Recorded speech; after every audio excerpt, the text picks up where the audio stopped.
पिछली वीडियो में हम लोगों ने दो बैलों की कथा पाठ के लेखक के बारे में पढ़ा था।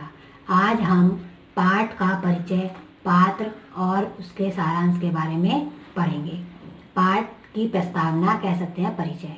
दो बैलों की कथा कहानी के माध्यम से लेखक ने किसानों और पशुओं के भावात्मक रिश्तों का सजीव वर्णन किया है। स्वतंत्रता सभी को अच्छी लगती है, चाहे वह पशु हो, पक्षी हो, कोई भी जानवर हो, सभी को स्वतंत्रता, आज़ादी पसंद होती है।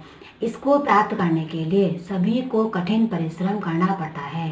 लेखक ने दो बैलों की कथा के माध्यम से लोगों को तत्कालीन परिवेश, यानी जब हमारा देश आज़ाद नहीं हुआ था उस समय की स्थिति, परिवेश में चल रहे स्वतंत्रता आंदोलन में भाग लेने के लिए सभी को प्रेरित किया था।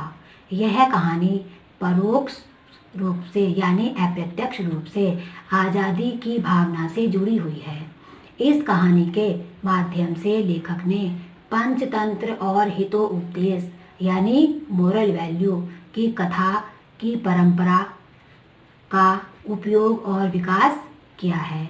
अब आते हैं पाठ के पात्र यानी पाठ के कैरेक्टर क्या क्या है। झूरी है, झूरी जो एक किसान है, वह जानवर से बहुत प्रेम करता है, दयालु है। हीरा है, हीरा मोती, उसके दो बैल हैं। हीरा जो सहनशील है, उग्र स्वभाव का है। मोती, मोती क्या है, सुडोल है, पछाई जाति का है और शक्तिशाली है। अत्याचार के प्रति वह विद्रोह करने वाला है। भैरव की बेटी, वो बहुत ही दयालु प्रवृत्ति की है। गधा, गधे को बहुत ही बुद्धिहीन जानवर माना जाता है और सीधा साधा जानवर माना जाता है। दरियल कसाई, दरियल कसाई है, वो बहुत ही अत्यंत क्रूर है, कठोर हृदय वाला है, यानी वह निर्दयी है, उसे दया नहीं आती है। वह नीलामी में खरीदे हुए बैलों को जब झूरी के पास भागकर जाने पर वह बहुत ही झुंझला उठता है। अब आते हैं पाठ का सारांश।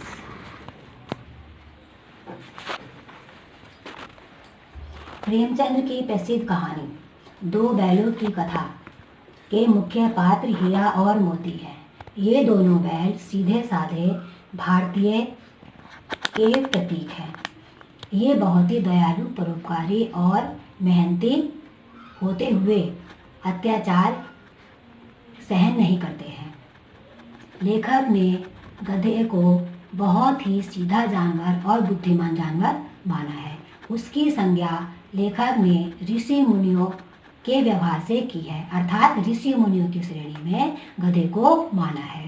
गधे से कुछ कम सीधा प्राणी जो है, लेखक ने बैल को कहा है। कभी कभी बैल अड़ियल हो जाने के कारण उसका स्वभाव गधे से थोड़ा कुछ निम्न होता है।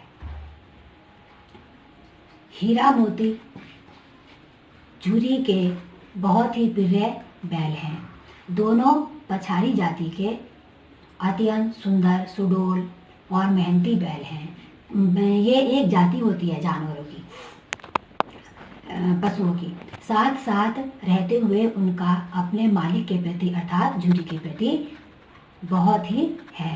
आपस में वे दोनों बहुत ही गहरी मित्रता रखते हैं। वे आंखों ही आंखों में एक दूसरे से की बात को समझ लेते हैं और साथ साथ खाते हैं, साथ साथ उठते बैठते हैं। मोती जल्दी आवेश में आ जाता है, यानी मोती जो है बहुत ही जल्दी हाइपर हो जाता है। किसी कारणवश झूरी ने बैलों को अपने ससुराल भेज दिया।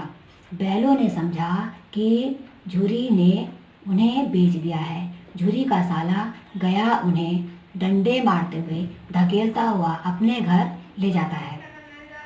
शाम को बैल जब घर पहुंचते हैं तो वहां पर वे चारा पानी कुछ नहीं खाते हैं और वे दोनों वहां से भागने की योजना बनाते हैं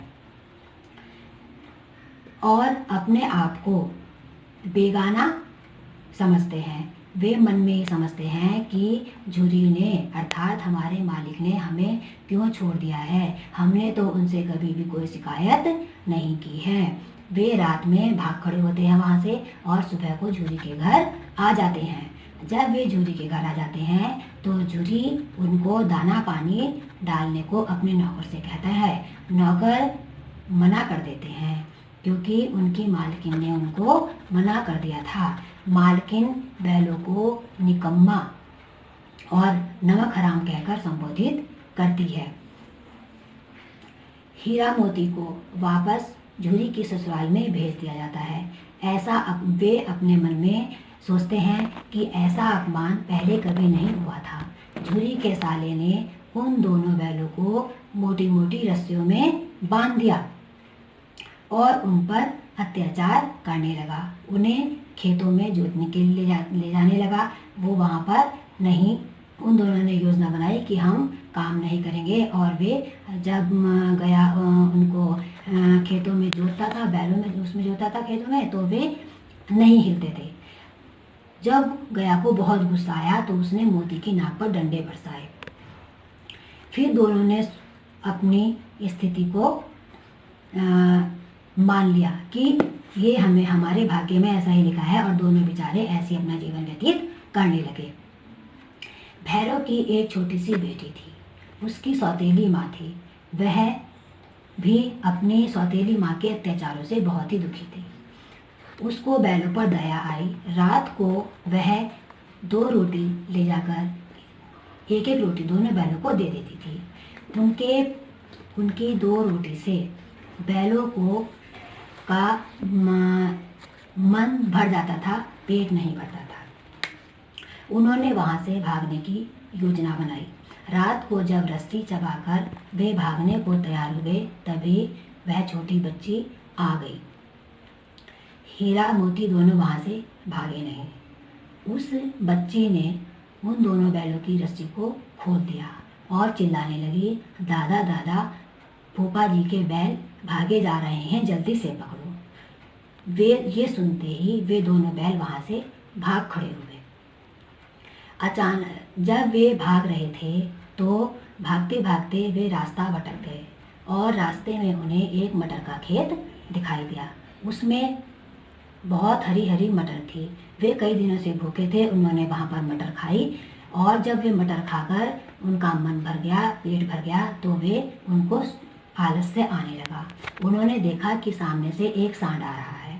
सांड को देख करके वे दोनों पहले तो घबरा गए। फिर दोनों ने योजना बनाई कि चलो ऐसे करते हैं कि मैं तो आगे से हुंद मारूंगा और तुम एक उसकी पेट में सींग मारेगा। दोनों ने ऐसा ही किया। सांड वहाँ से दुमदुमाकर भाग गया। उसके बाद वे खेत में फिर हरी हरी मटर खाने लगे। फिर सामने से मालिक आ गया। मालिक उन दोनों के पीछे भागा। जब वे भाग रहे थे तो मटर का खेत जो था उसमें पानी दिया हुआ था, वो गीला था, तो उसमें मोती का पैर फंस गया। मोती का पैर फंसा हुआ देखकर हीरा भी वहां से नहीं भागा। दोनों बैल पकड़े गए। उन दोनों बैलों को कांजी हाउस में डाल दिया गया। कांजी हाउस यानी जहाँ पर लावारिस पशु रखे जाते हैं उसे बोलते हैं कांजी हाउस। कांजी हाउस में लगभग उन बैलों को 1 सप्ताह रहना पड़ा। उन्होंने वहाँ पर देखा कि कई तरह के जानवर थे वहाँ पर। वे भूखे थे। रात को हीरा ने दीवार की मिट्टी को चाटनी शुरू की तो उसने देखा कि दीवार तो बहुत कच्ची है। उसने उसकी थोड़ी मेहनत हम करेंगे तो यह दीवार टूट जाएगी और हम यहाँ से आज़ाद हो जाएंगे। उन्होंने ऐसा विचार किया। यह करते हुए चौकीदार ने देख लिया और उसने हीरा की पिटाई की और उसे मोटी रस्सी में बांध दिया। मोती ने उसे समझाया कि ऐसा नहीं करना चाहिए वरना हमारी मार पड़ेगी, लेकिन हीरा का कहना था कि इस तरह से हमारे बहुत से साथी जो यहाँ बंद हैं बच जाएंगे। मोती और हीरा ने मिलकर कांजी हाउस की दीवार को गिरा दिया और वहाँ पर बंधे हुए सभी जानवरों को वहाँ से मुक्त कर दिया। सुबह कांजी हाउस में खलबली मच गई और वे दोनों मोटी रस्सियों में बांध दिए गए। हीरा मोती को कांजी हाउस में रहने के कारण उन्हें खाने को कुछ नहीं दिया गया, बस केवल एक टाइम कोई व्यक्ति आता था और पानी पिला देता था। एक दिन वे दोनों एक दरियत कसाई के हाथों बेच दिया गया। कांजी हाउस में जो वहाँ का रखने वाला था, उनको कसाई के हाथों में बेच दिया गया। जब उनको कसाई ले जा रहा था तो रास्ते में उनको वह रास्ता जाना पहचाना लगा। उन्होंने रास्ते में भैंसों के झुंड देखे।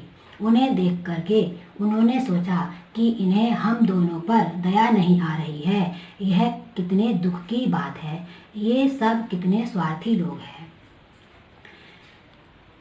जब उनको वह कसाई ले जा रहा था तो दोनों ने रास्ता जाना पहचाना देखकर वे अचानक रास्ता छुड़ा करके झुरी के पास आ गए। झुरी ने देखा कि दोनों बैल हीरा मोती वहाँ पर चूरमे यानी जो जहाँ पर जानवरों को खाना दिया जाता है, जिससे हौजी होती है, उसमें वो खाना खा रहे हैं, अर्थात दाना पानी खा रहे हैं। उन्हें देखकर झुरी बहुत प्रसन्न हुआ और उनकी मालकिन अर्थात झुरी की पत्नी ने भी उनके माथे चूम लिए।